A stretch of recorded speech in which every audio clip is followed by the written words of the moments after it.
Francisco to New York City. The thickness at the roadway is a mere 45 feet, but as the dam expands towards the base, it reaches 660 feet, nearly as thick as it is tall. She weighs in at a petite 6.6 million tons.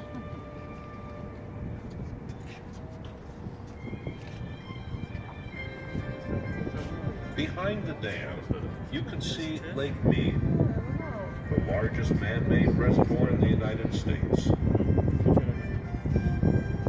It has a storage capacity of 9.2 trillion gallons of water, enough water to flood the state of Connecticut 10 feet deep. The body of water in front of the dam is called the Tail Bay, or Tail Race, but in reality that's the Colorado River.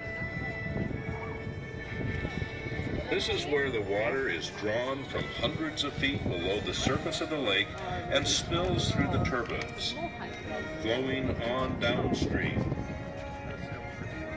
The water comes out of the turbines at an average temperature of 53